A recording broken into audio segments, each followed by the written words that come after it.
twavuze yuko tutegezwa kuduza umwimbu. Ni ibiki turiko turakora mu by'uburimyi, ni ibiki turiko turakora mu bijanye n'umuyagankuba, ni ibiki turiko turakora bijanye n'ubutare, ni ibiki turiko turakora ku bijanye n'igisata cy'amagara y'abantu canke ikindero. Turavye rero ku bijanye n'ingene ibiciro byagiye birifata muri no myaka 3 iheze, twagumye ibiciro byagumye biri hejuru cyane. Kiretse muri 2020 byagabanutse gatoyi, muga turavye nko kuva muri 2021 twari kuri taux de croissance ibiciro byari byaduze ibice 8 ibice bitatu 8,3%. Muri 2020 tuca tujya kuri 18,9%. Murumva ngene ibiciro byagiye biraduga. 2023 tujya kuri 27,1%. Naho muri 2021 muri 2024 twagabanije gatoyi. Ubu muri 2025 turi kuri 30, turi kuri 29%. Tugiye kuraba ibyo guhanahana ibidandazwa tujye dushora hanze n'ibyo twe twinjiza, nuko ibyo twinjiza biguma ari byinshi cyane gusumba ibyo twebwe dushora hanze. Ibyo rero bikaca bidusaba cyane cyane yamara mvamakungu nayo nyene tudashobora kuronka mu gihe dushoye cyane. Turavye kuva 2023 gushira 2024 nukuvuga twari ibiharuro byerekana yuko cyo twita balance courante, iyo mfashe ibyo twashoye n'ibyo twashoye kwinjiza ngaha, nuko tubona ko ibyo twinjiza ari byinshi cyane, bigaca bituma icyo twita balance courante iba iri négatif de 10,1% en moyenne.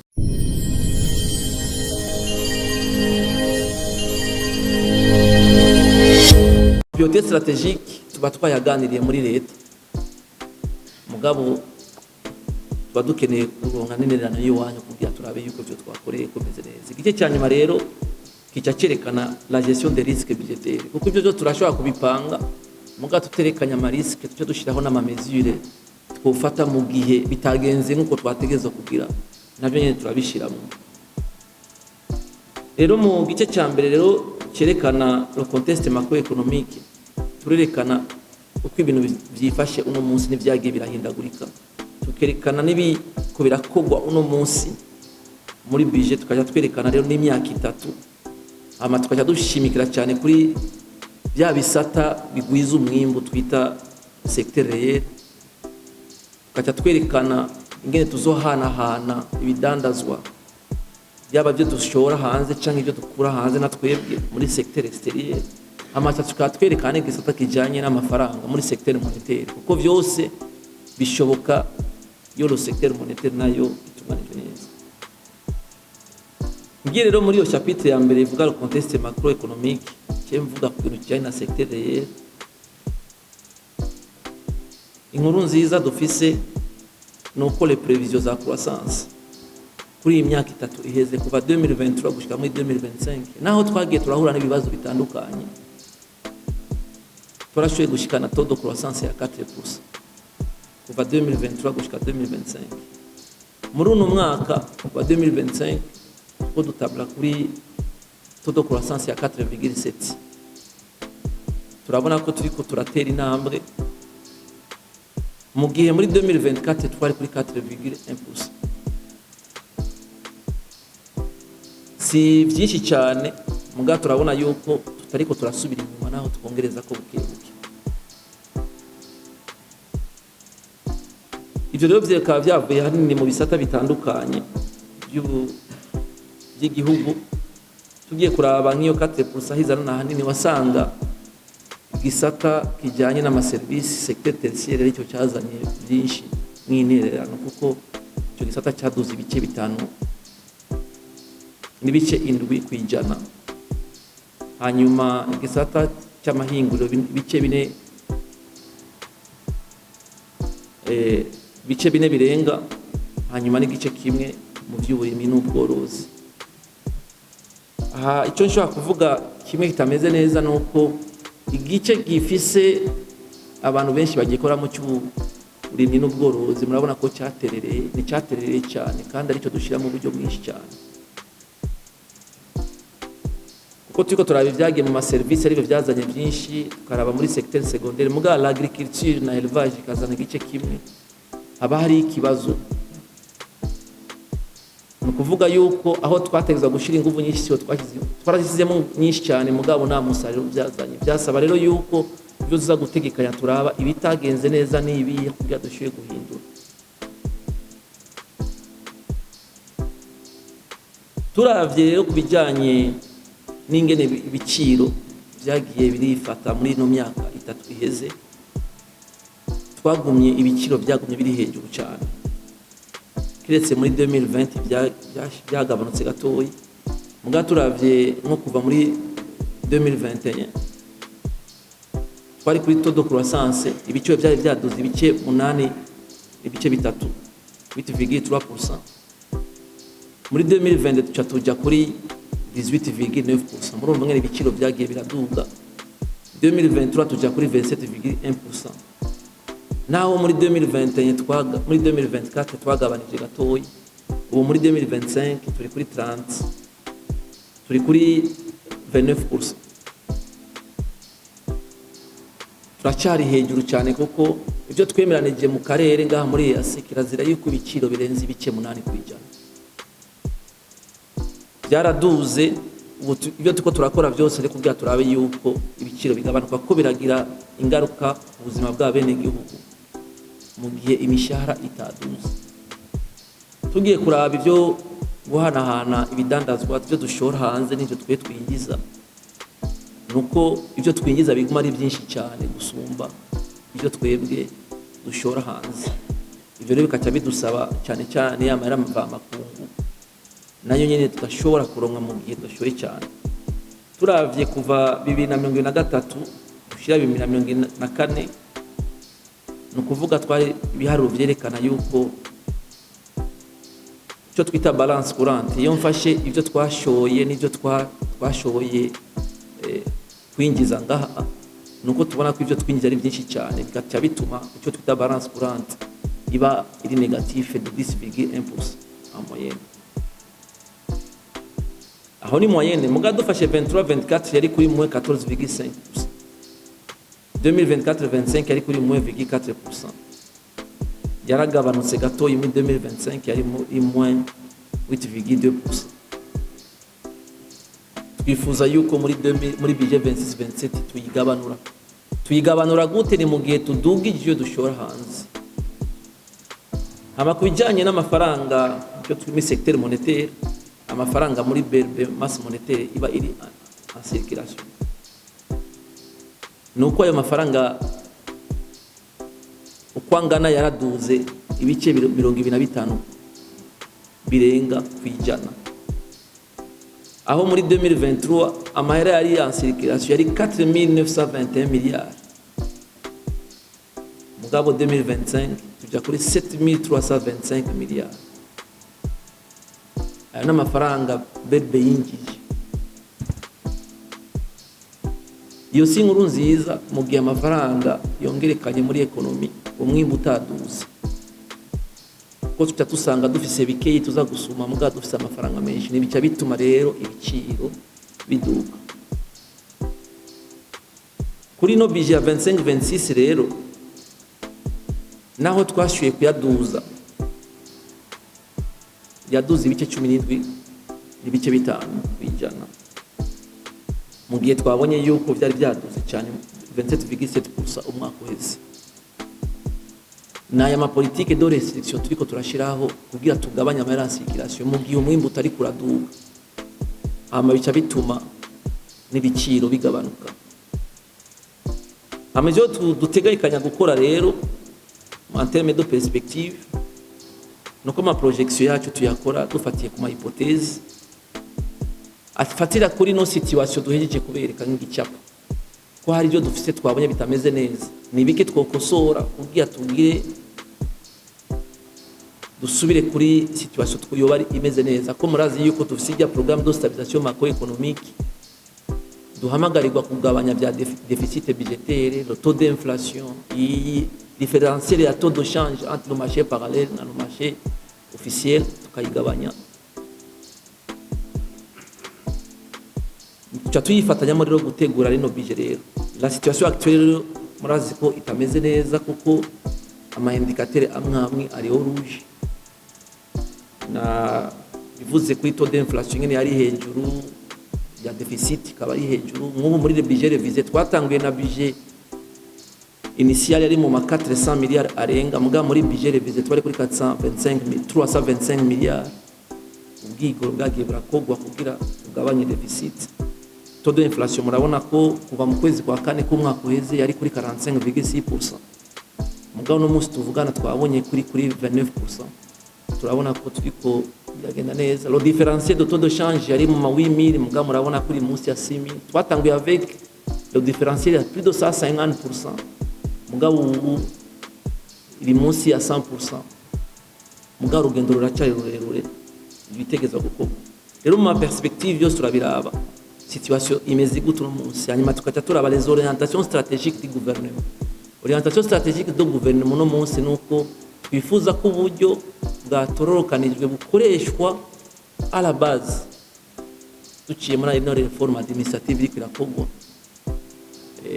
Amafaranga akoreshwe hariya akoreshwe neza, atunganywe neza, azana ibintu bihindura ubuzima bw'abene gihugu. Donc turafite des orientations stratégiques gouvernement yashizeho.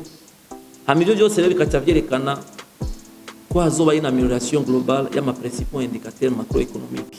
Ziya zose nariko ndavuga nitwashira mu ngiro ibyo twumvikanye ngaha tuzotuma haba amélioration. Rero twatwibihaye nk'ihangiro kuri budget 26-27 gushika kuri 28-29. Rero en termes de perspective twabonye yuko ubu two dukorera kuri taux de croissance ya 4,7%. Twifuza ko muri en 2026 twoja kuri 5,5%. Kuri la période 26 gushika 2029 twifuza ko tuzoba turi kuri 6,8%. Kuko muyibuke ko muri vision twifuza kwatenya la croissance à des chiffres. Ndazi ko mubimenyereye mu vyumva ama discours, mugabo tushaka kwevita yuko le discours yiwacu tugira itandukana n'ivyo turiko turakora kuri terre. Il faut ko biba refléter muri budget turiko turagira. Kandi turizera neza ibiko birakogwa ahatandukanye na cyane dushira ingufu muri secteur industriel. Kuko l'objectif principal ya vision nuko tugira la transformation structurelle ya économie. Nabyo tuvyerekana n'iki? Nuko tugira uburimyi atari bwa bundi bwo kufungura gusa.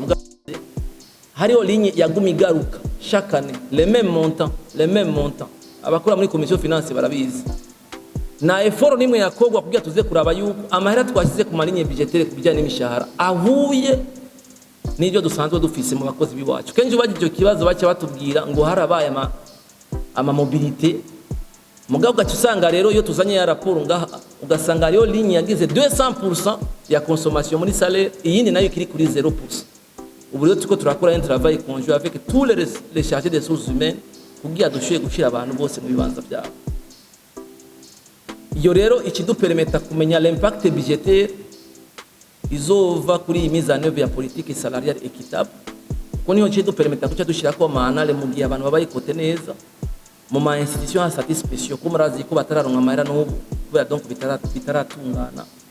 Ikindi ni ikintu cya évaluation ya politique pour les fonctionnaires et les agents civils de l'État, nibi byo gutanga amahana na recrutement des fonctionnaires n'avancement administratif de carrière pour tous les fonctionnaires n'abaja bose yaba mu abasivile aba polisi n'ayandi twagiye turavuga. Hanyuma ni octroi progressif ya salaire net pour les retraités. Bitegeko ryagiyemo muri no biji hari twashyizemo amahera de façon forfaitaire, muga il faut que dukorera cette fois-ci ma scénario ariyo kugira tumenye ngene bizogenda biduka. L'enveloppe rero tuzokoresha mu bijyanye n'amasalaire pour l'exercice 26-27 dushaka gutegura nuko izova kuri 1173 milliards sur l'exercice en cours ije kuri 1257 milliards en 2026-2027. Les dépenses d'acquisition des biens et services, quand tu rakora na muri commission birasaba yuko tugira ama effort, ni nacyo gituma twaje kugira dushoye kwakira vos avis. La recommandation nuko turaba ngene les biens et services tuzigabanya. Kuzosanga turi muri atelier, turi muri réunion, turi mu kuzunguruka ainsi de suite. Il faut ko tugira ibintu tout ce qui atelier bishobora ko tubikorera ahantu kuko biri mu kazi ka misi yose. Il faut ko tugama ibi byo kugura ama machine chaque année sans aucune considération. Il faut yuko umuntu aza kugura intebe yabanje kuraba izafise ko zikwiye cyangwa zidakwiye. Il faut ko umuntu agura ama imprimante yamaze kuraba ko izafise zidakwiye. L'exemple nariko ndatanga kare, abantu bose muri ministère ya finance bari bateguye kugura ama machine muri no budget. Mugatubajije muri seni bafise imashini bakoresheje zicaye. On a annulé ibyo byose, seni iraduha imashini. Ko turi muri leta imwe yatanze imashini muri finance, itanga imashini muri primature. Or on avait prévu ça. Aha twogenda rero kuraba le patrimoine de l'État ho byuzuye, usanga imashini zuzuye zimwe zaricaye, mugabo tuguma tugura misi yose. Nicyo twakuye muri commission tutegerezwa gukorerako, sino ngaha atwaye twabonye ko zitegerezwa kugabanuka de 2% de biens et services, tandis que les dépenses de transfert ziduge de 3%. Ko twabonye ko tuzotegerezwa kugabanya amafaranga. Ubu turamaze gukora, turasabye ama PTBA yo mu makomune kuko la loi réorganise l'administration communale na l'administration provinciale iravuga neza yuko ubu muri article 103 ya loi organise les communes, iravuga yuko le budget des communes sera partie intégrante ya budget général de l'État. Muri budget tuzozana turerekana les fonds propres zizokora mu makomune n'amafaranga tuzomanukana. Les estimations ziratwereka yuko miliyari zirenga amajana ngaha zishobora kuzidecentraliza tukazitwara hariya kugira abantu bakora ibikorwa bidakeneye ko bajya au niveau central. Mugabo tegeza gushyaho rero n'ingingo zerekana yuko ariko arakoreshwa neza kugira ndusange ibyo twashatse kwevita au niveau central bitasubiye kandi gukorwa au niveau communautaire. Myani majambo il faut qu'on évite la décentralisation y'igiturire. Kuko ari igihe dukreye ikintu twibaza ko dukoze ikintu cyiza ugasanga ugwije ibibazo. Ibi turiko turabona muri aya mastructure yagiye arashigwaho dukura ibyahora bikora leta tukabiha abandi, ukatusanga bibaye plus difficile gusumba uko leta ari bifise. Hanyuma concernant les dépenses d'investissement, aha ndaza ko insista ko beaucoup plus ko twavuze ko turi muri logique ya financement ya économie, aho twifuza kuduza umwimbo. Les investissements, les allocations budgétaires zéro zizovaria selon les politiques des ministères à mettre en œuvre qui diffèrent d'un ministère à un autre. Muga tugatena compte des priorités du gouvernement au niveau ministériel, aho twagiye turafixa ibyo twita les activités phares. Muri ya nama navuze twagiranye na mushikanganje wa mbere n'abashikanganje bose twagiye turumvikana les activités phares, hama tukaraba l'interconnexion hagati yazo. Les dépenses d'investissement sur les ressources intérieures zizoba de 1187 milliards en 2025-2026. Tuzoziduza kuri 1945 milliards sur 26-27. C'est une augmentation de 63%. Il faut que les investissements sur les ressources nationales ziduga de 63%. Ya mafaranga twatoje il faut que tuyakoresha mu kuduza les investissements. Ivyo rero tegezwa kuvera yuko ama activités dufise muri budget irimo ari réellement des activités d'investissement. Hanyuma zizoba naziduka gushika muri 2029 ko turi muri logique ya émergence na développement. No kuma dépenses d'investissement financées sur les ressources extérieures nazo nyene selon ivyo turiko turakorerako zitegerezwa kuduga. Twafashe umwanya wo kuganira nabo muri commission kubijanye ati iyi augmentation y'ama ressources extérieures mushira kwa amaso cyane niri en contradiction avec l'objectif d'ici à vision ivuga réduire progressivement la dépendance vis-à-vis de l'aide. Oya nibiri en contradiction ahubwo ni complémentaire kuko n'umuntu ushobora kuca umwikura kubwo nyene kandi budusipoza yuko ari aba partenaire au développement baratwakompanya mu byo turiko turakora nibaza kudufasha baratwakompanya nazo nyene zizoduga izo dépenses kugira twerekane iyi renforcement ya appui au partenaire byo tumazemo iminsi turondera abagwiza tunga bo muri privé baza sufrome ya PPP canke baza n'amayideye n'ibiki ivyo tubikora kubera iki kubera no munsi les partenaires classiques dufise notamment la Banque mondiale, la Banque africaine de développement n'abandi kubera ico bita risque pays u Burundi bufise les investissements directs étrangers ni nkeyi cyane ziza hanyuma ni dufise accès ku ma fenêtre de financement iyo dufise kuno munsi n'amadon gusa n'amadon nayo n'ama préconcessionnaire usanga ari ibintu baguha baravye kuri PIB yiwawe kandi mu kubiguha babiguha baguharurira ari ma fenêtre rero twoshobora gusaba ko amadeni mugabo no munsi utari kuriwe rero ko no munsi dufise iyo contrainte reka turondera abandi bantu tuzakorana na sofrome y'ama PPP canke dukorana aba diaspora baze ko investisa nico gituma mubona tugira twigoro twinshi cyo kuja kurondera abandi bantu tugakorana muri PPP ko PPP twese twamaze gufata risk sur base ya maelema yose meje kuvuga rero n'ama indicateur macroéconomique twabonye muri vision no mu biki byose tuca tugira kaliste kama activité tubona ko ari importante mugato tukaja tuyahuza ayo ma activité ahuye na pilier ya kangahe twabigeze rero mu buryo butatu. Pilier ya mbere ya vision ni engagement de l'État ifise objectif zibiri no kurenforcer ibintu vya transparence, kurenforcer l'administration n'ibiki byose. Pilier ya gatatu jya n'ibintu vya équité sociale, c'est le développement du capital humain. Ivyo kwigisha abana, kubavuza, abaretraité kubafata neza, kubaha uburaro bwiza. Aha rero la liste y'ivyo twafashe icambere digitalisation de l'état civil na production ya carte d'identité biométrique.